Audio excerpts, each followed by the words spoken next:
All right, everyone. Welcome to the last show of March. I can't believe this is my fourth episode. Like I've gotten this far, which is amazing for me because consistency is key. Me and my language. And today's guest is Darcy. For those who are on social media, you probably know her for her efforts in spearheading the whole thing about body positivity. And that is going to be the main point of our discussion today. So Darcy, the first question. Who is Hi Darcy? guys. Who? Oh wow. People say this should be the easiest question, but it's tricky. So who's Darcy? Right. So full name is Darcy Gimani. Mm-hmm. I am turning this year. Zimbabwean, obviously. I'm a lover of life.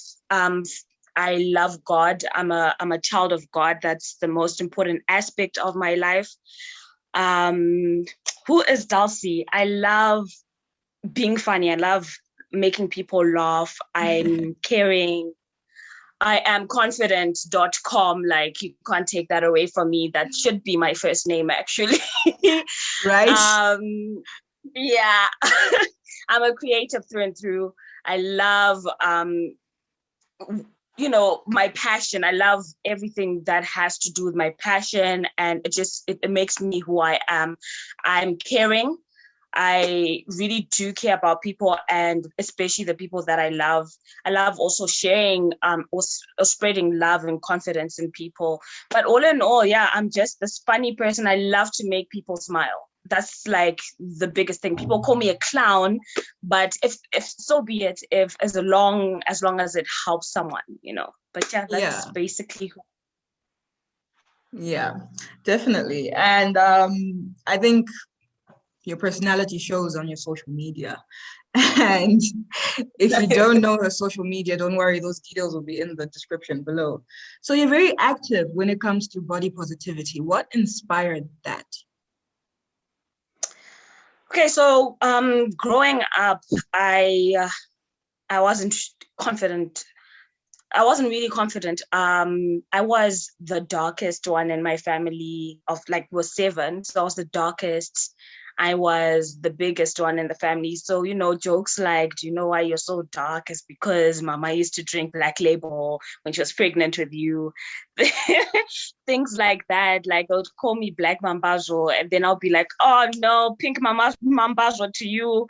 So, Yeah. I used to lack a lot of self-esteem and confidence when I was growing up. And slowly but surely, like primary school came, you wouldn't think that I lack confidence because I made sure, like I had a facade. So I made sure that I exuded confidence, that I did the most at school. Like I had to be seen type. I had to be doing everything. So you wouldn't, like, a lot of people still now from primary school say, but Dals, you're never like this. I'm like, if only you knew how I felt inside, because it also has to do with, it actually mainly has to do with what's inside. At Yeah. home, I got, that treatment. And then at school, I didn't really like, it was really loving. At least I had loving friends and just a loving environment. High school came, and that's when I started picking up my confidence, because I think I started accepting, like, listen, I've got a big tummy. It is what it is, but still very scared to show it off. Like I would wear layers, I would wear jackets, and it'll be like so hot, etc, etc. So as I grew up, I think now in my 20s, late 20s is when this body positivity really started being something in my life. Like I think 2-3 years ago, when now I was like, you know what, I've got the tummy, am I working out? No. Am I doing anything active? Am I actively doing anything to change my body, to change myself? Because clearly I'm not. So I decided, let me accept myself. And that's what body positivity is. Body positivity is the assertion that everyone deserves to have a positive body image, regardless of society's ideal body or shape. Yeah, standards. So for me, I was like, you know what, cool. I'm aware what I want because I'm tired. And so that's what inspired me. I think just growing up and then just seeing myself, accepting myself, because that's what it is. We accept all bodies. That's the aim of body positivity. And if I can't accept the next body, if I can't accept my body, I can't accept the next body. So it had to start with me. And so here I am now, like, we actually had a guest, she was the second guest, this Malaysian, she's called Nadira, and she's also very curvy, and she's like, when I go to the beach, I went to the beach and I had a bikini, and as I was removing, people were looking like, oh, she's really removing her clothes, like she's really doing that, and she's like, yeah, I am. So, you know, it is really important to accept. I think it's also important how we grow up. And I don't think it's the fault of people, it's a learned behavior. So at some point, someone has to be like, you know what, I don't want this. This is not the narrative we're going to have. Because I know that in our family, if anyone tried to talk about anybody's body, and my father was within range, you would hear it from that man. You would hear it. He didn't want anybody talking about his kids' bodies. He didn't want anyone talking about his kids in general, and unless it was something good. So even like growing up, I didn't even take note of the fact that my brother and one of my sisters was darker than me. I didn't take note of it because I didn't see it. I literally only saw it like in my teens, like legit. That's when I literally saw that people have this complexion thing. And maybe it's because I didn't grow up in Zim. Maybe that's why I saw it late. I don't know. But, you know, I was there and I was like, oh, there's actually a whole complexion thing going on. I was just thinking, dad is like that, mom is like that, like, what's this? Yeah, exactly. Yeah. What's this, all this beef? And do you think body positivity is a concept in Zim, or has it not been grasped yet, or people we still have a bit of a long way to go? A very long way to go. You know, like even just with my mom, I think my mom and just my relatives now, and teaching them and telling them to unlearn certain habits of, you know, body shaming and saying certain things like commenting on someone's body and stuff. It's so, we're brainwashed. It's so in us that it's natural. Oh, and you've gone so big, or if only, commenting just something about someone's body. So I don't think we're anywhere close to grasping the idea. Those people who use the term, look, I used to use the term as well before I started reading up on what body positivity was. A lot of people use the word body positive or the term body positivity without actually knowing, because they're taking body and positivity and thinking literally it's, yes, okay, fine, to a certain extent it is being positive about your body, right? But it's so much more than that. It goes so much deeper than that, where people don't know that what it stands for is the acceptance of all bodies. To say that all bodies matter, or your body is of worth no matter the size that you are. And it's not only about, a lot of people also think it's only for fat or plus size people. Not the case. It's part of it. It started, you know, as a fat acceptance movement, but it has so much more to do with that. Like people with skin conditions, people with so many different body shapes. Because I remember I had a friend who was very, very slim, and she was always so insecure about her body because she wished she had the curves that people portrayed. Because I think it was also the narratives that were there in the media growing up. It's like at some point, and I was guilty of this as well, but at some point, you know, you would find that there was something like real men love curves, right? It sounds good from the onset, but at the same time, you're putting down those who don't have. You get what I'm saying? So like I said, I was guilty about that at some point, until you learn and then you grow and then you're like, okay, no, this isn't it. This isn't it. Yeah. And I make sure that I try, and because even with my nieces, I make sure that I try and do that. Yeah. Like it has to start from a young age. And I just want them to know that they're different is fine. Like one is tall, someone may start bullying her because she's taller than your average, but that's fine, you know.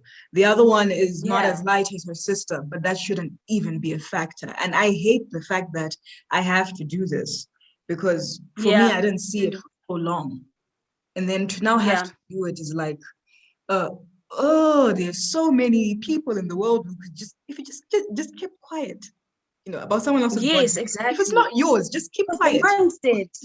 That's the thing. My body, my choice, whatever I want to do, it's really annoying because funny enough, yesterday, the other day Thick Leonce was talking about eating. And already just eating, like she's like, can McDonald's be open right now? It was early in the morning. People were on her. And then people are like, oh, you need to be healthy. You need to start thinking about your health and etc, etc. But then they were like, but if it was a skinny person saying that, or a smaller person saying that they are hungry and they want a burger at a certain time, they would be like, oh, that's so cool. So And they it's have said like, it before. yes, it's sickening, and to a point where because of society, because of pop culture, because of social media, because of what we're taught, that the thick body, like especially right now, the thick body is what's the accepted body. So there's so many marginalized people who, I don't have those hips, I don't have a small waist, type of thing. I do not have, or I just am not your ideal type of body. I must then be shunned and be unhappy and live an unhappy life because you are telling me that this is wrong. No, this is not wrong. This is perfectly okay because it's mine. I'm unique. So we're who are not you to supposed to tell all me? have the same body shape, because that would really Then be we'd all be weird if boring. we did. Yeah, I think like we'd be really in a really boring world and there'll be nothing special about you. Yeah. I feel like with whatever you have, if it's like also body positivity, if it's acne, that's being body positivity, accepting that I've got acne and that's who I am. Or if you're hairy. Yes, if you don't shave your armpits, still not my business. That's your business, that's your life. It's not me to say that's wrong, because it's all things that have been brought up, especially actually by a lot of men. Like I was also reading stuff about how shaving cream started. It was men who found it unattractive.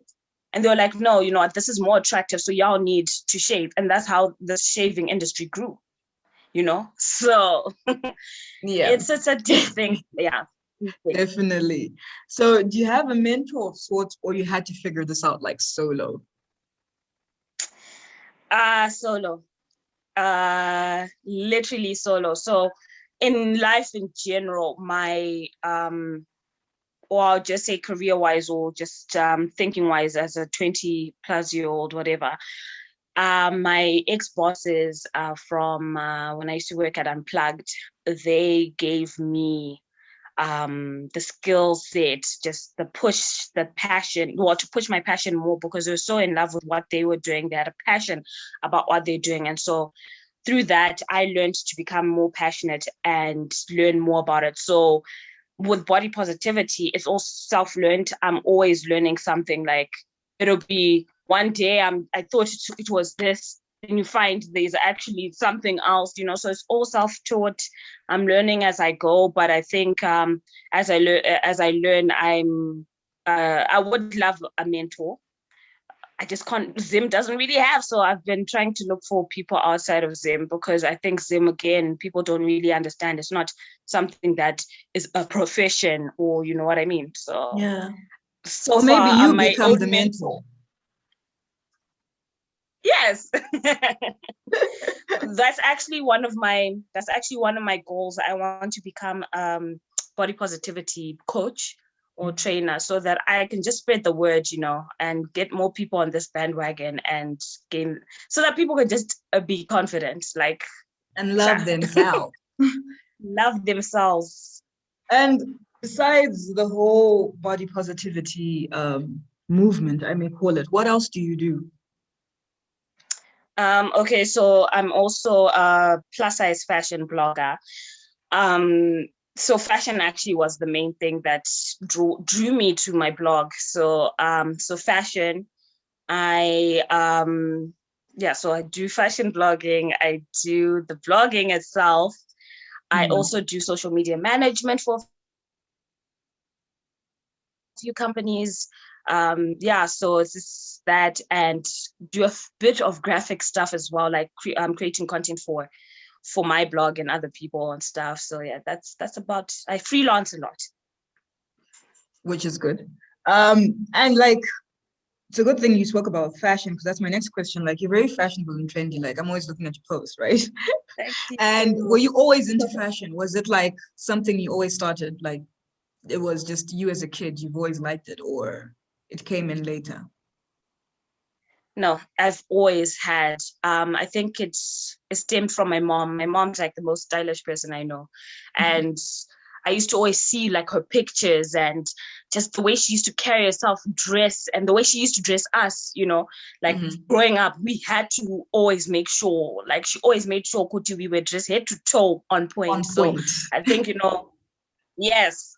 So we just grew up knowing that you need to dress well. And then because of my lack of self-esteem and confidence, I used fashion as like my armor. So you can't lack confidence. You can't feel like you're the darkest and the fattest and then not, you have something. So fashion really that was my something. thing. That was my something. And as I grew, I was like, you know what? I can't leave the house. Even if I'm going to the shops, I need to look present. I need to look like, and I'm always being laughed at by my mom because she's like, dude, when are my shops? It's just the shops. Like, it's not a big deal. I'm like, it's in me now. I cannot. Me, honestly speaking, fashion. There are times when I've gone out looking very questionable. And that brings me to the next question. For people like us who are fine with dressing like hobos, like, do you style people? Give advice for a fee? Like, would being a stylist be something that you think you are? So I actually like to call myself the style artist.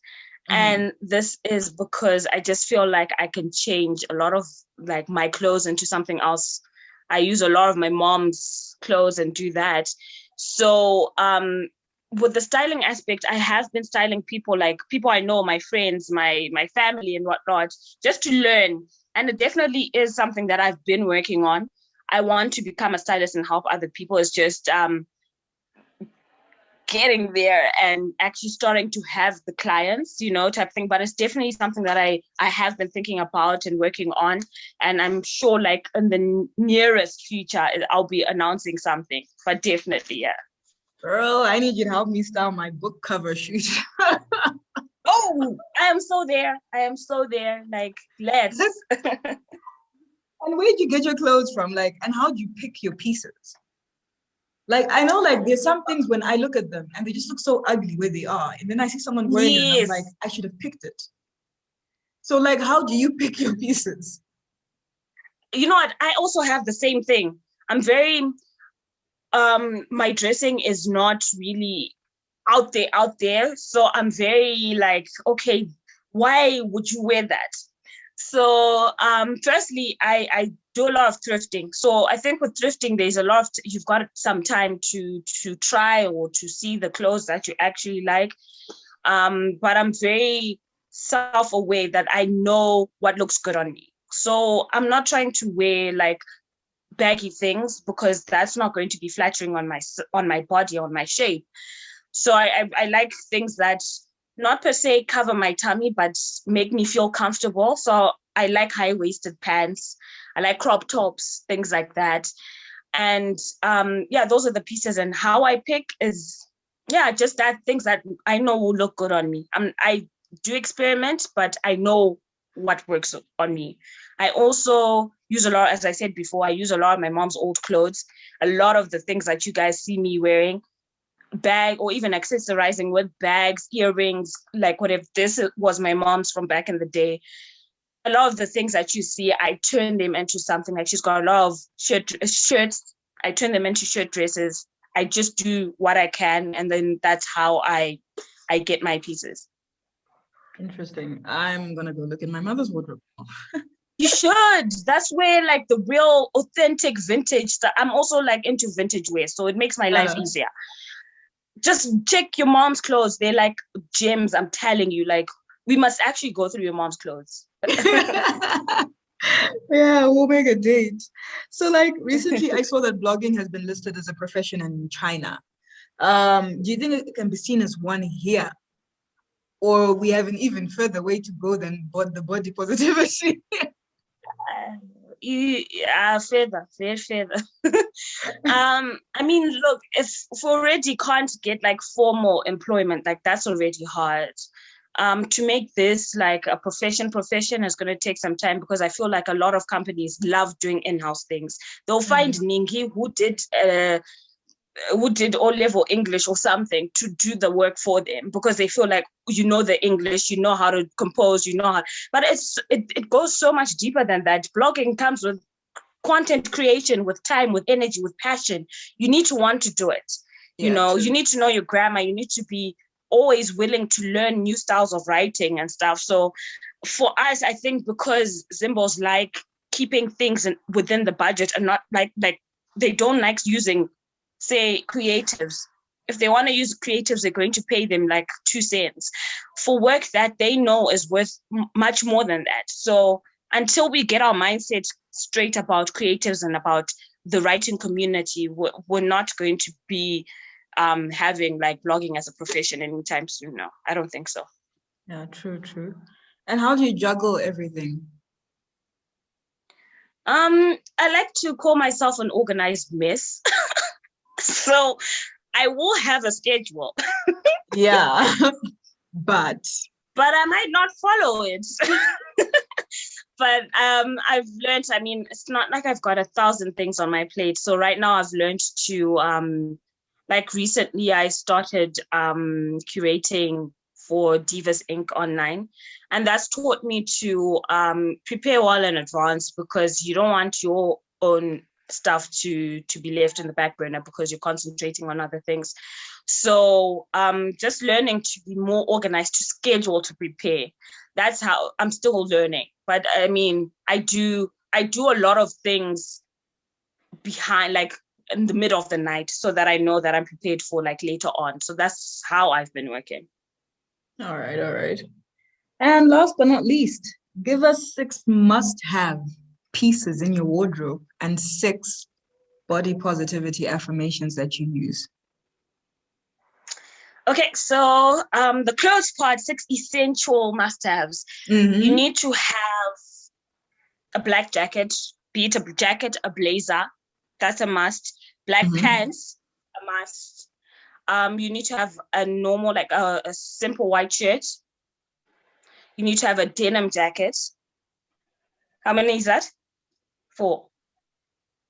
Okay, you need to have a little black dress.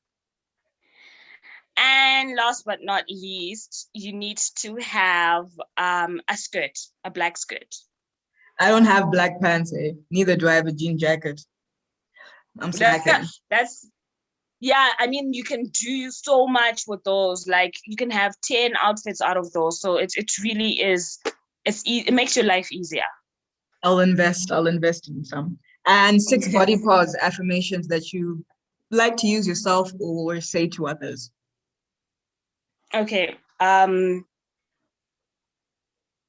Okay, number 1, my body is sacred and I will take care of it.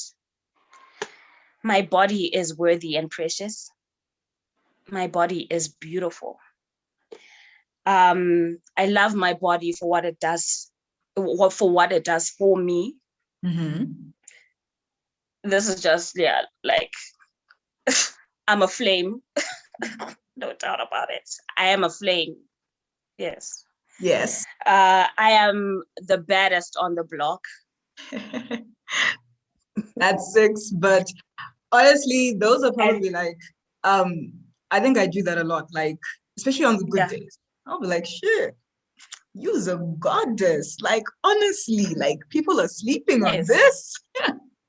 Sleeping, yes, and that's how it should be. Do not, people like to think that you're being pretentious or, you know, vain. It's not being vain when you love yourself unconditionally, because who else is going to show me the same love I've but actually myself? said it before that don't judge someone who loves themselves, because you have no idea the battle it took to actually get them to say, yo, I love myself. You have no idea. Some people Yeah. have tried to commit suicide over such things. Some people have cut Yes. themselves. Others have starved themselves. Others have overeaten. Yeah.